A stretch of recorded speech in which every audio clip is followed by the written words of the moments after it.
दोस्तों, चुनाव आयोग ने जैसे ही देश में एसआईआर की शुरुआत की, पूरे विपक्ष में खलबली मच गई है। पूरा विपक्ष इस तरह से बिलबिला रहा है जैसे पता नहीं चुनाव आयोग ने कौन सी उनकी दुखती रग को छेड़ दिया। ऐसा क्या चुनाव आयोग ने डिसीजन कर दिया। पूरा विपक्ष सड़क से लेके संसद, संसद से लेके सुप्रीम कोर्ट तक भागा भागा घूम रहा है, किसी तरह ये एसआईआर रुक जाए। एसआईआर इस देश के हित में है, क्योंकि कोई भी देश फर्जी वोटर को कभी भी स्वीकार नहीं करता। लेकिन हमारा देश, जिसमें 2003 के बाद पुनरीक्षण नहीं हुआ, 2003 से आज 22 साल हो गए, बीच में कोरोना महामारी आई जिसके अंदर लाखों लोग मरे, हर राज्य स्वाभाविक मौत भी होती हैं। हमारे देश की आबादी के हिसाब से जन्म और मृत्यु की दर अपने आप में बहुत ज़्यादा जनसंख्या के हिसाब से है, लेकिन विपक्ष चाहता है कि ना तो इस एसआईआर में एक भी नाम घुसपैठिया का कटे, और वो ये नहीं चाहते कि जो लोग मर गए पिछले 22 साल में उनका नाम भी इस लिस्ट से नहीं कटना चाहिए। यह कितना घोर आश्चर्य की बात है कि विपक्षी पार्टी पूरी ताकत लगा रहे हैं किसी तरह से यह एसआईआर रुक जाए। एसआईआर को लेकर सुप्रीम कोर्ट में पूरी विपक्षी पार्टी पहुंची, जिसमें कांग्रेस, आम आदमी पार्टी, टीएमसी की तरफ से जब वकील वहां पहुंचे, दलीलें रखी, तो प्रशांत भूषण को सुप्रीम कोर्ट से फटकार लगी, क्योंकि वहां जिस तरह के तथ्य रख रहे थे कि साहब जो लोग मारे गए बताए जा रहे हैं कि मर गए 30 लाख लोग बिहार में, वो तो जिंदा हैं। सुप्रीम कोर्ट ने कहा कि अगर तुम कह रहे हो कि 30 लाख नाम फर्जी कटे हैं, 15 केवल जीवित नाम ले आओ तो हम एसआईआर रुकवा देंगे। कितना आसान। आप 30 लाख को कह रहे हो मर गए, फर्जी हैं, जिंदा हैं, वो मरे ही नहीं है, और सुप्रीम कोर्ट ने मात्र 15 ऐसे सबूत पर लाने को कहा। कितनी कम संख्या सुप्रीम कोर्ट ने बोल दी। ये 15 लोगों के नाम नहीं ला पाए, फर्जीवाड़ा करा। कुछ लोगों को फर्जी ले आए तो उन्होंने आके पोल पट्टी खोल दी। मीडिया में अभी तक वो बाइट नहीं चलाई गई। सुप्रीम कोर्ट से बाहर आते ही उन्होंने बता दिया कि साहब हमें तो ऐसे ले आए थे, हमारा नाम तो दूसरी जगह लिस्ट में है। क्योंकि चुनाव आयोग सभी राजनीतिक दल की पार्टियों को कह रहा है कि आप अपने बीएलए हमारे साथ भेजिए कर्मचारी के। किसी का नाम छूट जाता है, गलत चढ़ जाता है, तो उस गलती को ठीक करने के लिए 1 महीने का टाइम आपको दिया जा रहा है। ऑनलाइन करो, ऑफलाइन करो। लेकिन ये विपक्षी पार्टी इस एसआईआर पे एक के बाद एक झूठ फैला रहे हैं। अब बीएलओ का मुद्दा उठाया है, ठीक उसी तरह जैसा किसान आंदोलन में इन्होंने कोरोना में मारे गए किसानों की संख्या गिनकर ये बता दी कि साहब 700 किसान मारे गए, एक डंडा नहीं चला, एक गोली नहीं चली, तो आखिरकार ये किसान मरे कैसे? ये सवाल जब इनसे पूछ लो तो बिलबिला जाते हैं। ठीक इसी तरह विपक्षी पार्टी अब बीएलओ की मौत को मुद्दा बना रहे हैं। ममता बनर्जी, केरल के मुख्यमंत्री, और यहां तक कि अब समाजवादी पार्टी भी बीच में कूदी है। तो इस झूठ को पर्दाफाश करने के लिए भारतीय जनता पार्टी ने अब एक योजना बनाई है। तरुण चुग जो महासचिव है भारतीय जनता पार्टी के राष्ट्रीय, अब उनकी निगरानी में यह तय किया गया है। भारतीय जनता पार्टी ने कहा है कि जो विपक्षी पार्टियां झूठ फैला रही हैं, उस झूठ का खुलासा करने के लिए अब वो हर राज्य में जाएंगे, और उसके लिए बाकायदा एक टीम बनाई गई है। और उस टीम में आपको ये बता दूं कि भारतीय जनता पार्टी के नेताओं को शामिल किया गया है। तरुण चुग के अलावा उसमें लक्ष्मण, अलका गुजर, ओपी धनखड़, ऋतुराज सिन्हा, और इसमें अनिल बर्न गांगुली के अन्नामलाई, ऐसे कई सीनियर लीडर इस टीम में रहेंगे।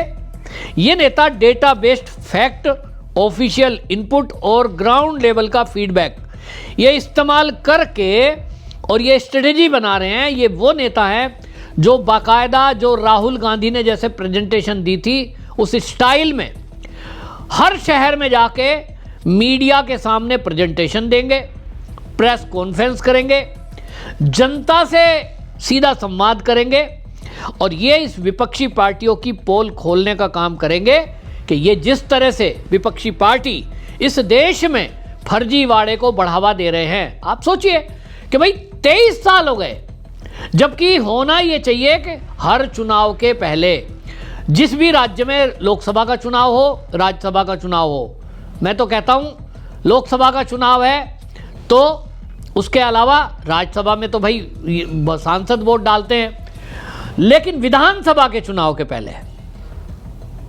हर विधानसभा के चुनाव के पहले हर राज्य में अब तो एसआईआर ही होना चाहिए। इस एसआईआर के विरोध से देख के ये साफ लग गया है, क्योंकि राजनीतिक पार्टियां, वो कोई भी पार्टी हो, वो चाहेगी कि फर्जीवाड़ा करके जीत जाएं। इंक लगती है हाथ पे, उसको मिटाना आसान है। वोटर कार्ड केवल बन जाए तो वहां एक आईडी पूछी जाती है, उसके अलावा आधार कार्ड फर्जी लोग बना देते हैं। तो आधार कार्ड फर्जी बन गया तो वहां ले जाकर दिखाओ और वोट डाल दो, और ऐसी फर्जी वोट डलकर ही राजनीतिक दल सत्ता में आना चाहते हैं। ये बहुत ही शर्म की बात है। इन राजनीतिक दलों के नेताओं को खुद आके कहना चाहिए कि चुनाव आयोग अच्छा कदम उठा रहा है, हम इनके साथ हैं, लेकिन बजाय उसके एसआईआर को तरह तरह से बदनाम करके रोकने की कोशिश की जा रही है। ये बहुत भयंकर और खतरनाक है।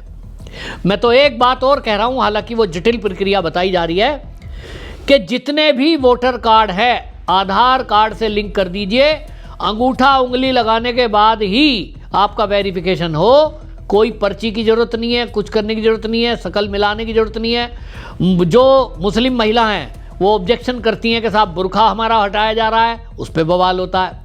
अंगूठा लगवाओ, अंगूठा लगाओ, बायोमेट्रिक पहचान होगी, आपका ओपन होगा। अब उसमें होगा क्या कि कई बार हम देखते हैं कहीं अटेंडेंस ऑफिस में लगती है, कई बार 3-3, 4-4 बार अंगूठा लगाने के बाद भी मशीन एक्सेप्ट नहीं करती है, क्योंकि निशान कई बार बुजुर्गों के तो हाथ के मिट ही जाते हैं। तो फिर जो रेटिना है आंखों का, उससे पहचान होगी। अब उससे पहचान करोगे तो उसके लिए हाईटेक मशीनें चाहिए। तो इतनी सारी मशीन, इतना वोटर, फिर उसके लिए तामझाम, एक कठिन जटिल प्रक्रिया है। तो चुनाव आयोग ने अगर ये तय किया कि हम अपना वोटर लिस्ट को ही दुरुस्त कर दें और उसमें ये चेक कर लें कि 2003 में जिसके माता पिता परिवार का किसी व्यक्ति का नाम है, बस उसी को हम वोटर मानेंगे, इसमें दिक्कत क्या है? तो भाई अब इस मामले में भारतीय जनता पार्टी ये करने जा रही है, और उन्होंने कहा कि हम जो है, जो लोग एसआईआर के बारे में अफवाह फैला रहे हैं, राष्ट्रीय महासचिव तरुण चुग जो हैं, उन्होंने कह दिया कि अब हमारी टीम जाएगी और अंतिम जो मतदाता सूची है, जहां जहां 12 राज्यों में ये एसआईआर हो रहा है, 7 फरवरी 2025-26 को ये सूची प्रसारित हो जाएगी। तो 7 फरवरी 2026 को ये प्रसारित होने के बाद एसआईआर का जो पहला चरण सितंबर में बिहार में हुआ, उसके बाद दूसरा चरण अंडमान निकोबार द्वीप समूह, छत्तीसगढ़, गोवा, गुजरात, केरल, लक्षद्वीप, मध्य प्रदेश, पुडुचेरी, राजस्थान, तमिलनाडु और यूपी और दिल्ली में भी हो रहा है। तो पश्चिम बंगाल भी इसमें कवर किया जा रहा है। तो भाई किसी भी राज्य में कहीं कोई प्रॉब्लम नहीं है। कहाँ प्रॉब्लम है? सबसे ज़्यादा बंगाल में, उसके बाद केरल, सुप्रीम कोर्ट पहुँच रहे हैं। क्यों भाई, क्या दिक्कत हो गई आपको? क्योंकि घुसपैठियों को बचाना है, फर्जी वोटरों को बचाना है। केरल वो राज्य है जहाँ पर अधिकांश व्यक्ति जिनकी वोट वहाँ बनी है वो नौकरी करने कहीं ना कहीं विदेश या तो देश के किसी कोने में गए हुए हैं। वोट गांव में बनी हुई है और कटवाया है नहीं। वोटिंग के टाइम पे ये पार्टियां, हमने देखा है पिछला विधानसभा चुनाव, वहाँ इन पार्टियों ने जो आज सत्ता में बैठी है, वहाँ विदेशों से, आप सोचिए प्लेन का किराया सऊदी अरब वगैरह से आने जाने में भी 3 लाख रुपए लगेगा, 1.5 लाख 2 लाख इन्होंने दिया। प्लानिंग करके पूरे ग्रुप बना बना करके लोगों को भेजा गया, जाओ वोट करके आओ। सत्ता में बने रहना है। जो आदमी विदेश में रह रहा है उसका वोट केरल में कैसे बना भाई? बनवा रखा है, कटा नहीं है, क्योंकि एसआईआर नहीं हुआ। तो चुनाव आयोग ने अब एसआईआर प्रक्रिया की है तो इसमें तो निश्चित कटेगा। आप विदेश में रहते हो, आपका वोट बना है, रहते हो तो रहेगा, लेकिन इनको दिक्कत है, सुप्रीम कोर्ट जाएंगे, चुनौती देंगे। तो अब देखना होगा। बहरहाल इनके झूठ को एक्सपोज करना बहुत जरूरी है। भारतीय जनता पार्टी ने बहुत अच्छा कदम उठाया है कि वो इनको एक्सपोज कर रहे हैं और आप भी जहां जिस स्तर पर इस झूठ को एक्सपोज कर सकते हैं करिए। बीएलओ की मौत को मुद्दा बनाकर ये सुप्रीम कोर्ट से आदेश कराना चाहते हैं कि ये रुक जाए, जबकि बीएलओ, मैं खुद मिला हूं कई बीएलओ से, कोई दिक्कत नहीं है। एक दिन में एक क्लर्क लेवल का भी काम करने वाला कोई 10वीं पास व्यक्ति है, क्योंकि फॉर्म हिंदी में है। अब आप सोचें कि उसको 10 परिवार में जाना है, क्या कठिन है। अगर आप 50,000 रुपया वेतन ले रहे हैं सरकारी कर्मचारी, आपको अगर इस काम में लगाया गया है तो आपको तो ये काम करना है। बंगाल में कह रहे हैं साहब स्कूल में टीचर का मामला है। अरे भाई, वो जब सरकार तुम्हें लगा रही है इस काम में तो इसको करो, बहानेबाजी करके। अब हो क्या रहा है कि बंगाल में तो आपने देखा ना कि बंगाल में खुद बीएलओ को टीएमसी के अधिकारी जो कार्यकर्ता है वो धमकी दे रहे हैं। तो दबाव उस बात का है। पश्चिम बंगाल में बीएलओ दीपक मेहता वो बता रहा है कि जमीरुल इस्लाम जो मोल्ला है उसने मुझे गंभीर परिणाम भुगतने के लिए कहा। एक्स पे पोस्ट लिखा है। अब उसके अलावा आप देखिए ममता बनर्जी सड़कों पे मार्च कर रही है, हम एक भी नाम कटने नहीं देंगे, धमकी दे रही हैं, बंगाल को छेड़ा तो हम पूरा देश हिला देंगे। भैया पूरा देश कैसे हिलाएगी ममता बनर्जी, बंगाल से तो जाने वाली है। तो हालात ये है। आपकी इस पर कोई राय है तो लिखिए, वीडियो शेयर करिए ताकि पूरे देश को पता चले कि विपक्षी पार्टी बौखलाई क्यों है। वंदे मातरम।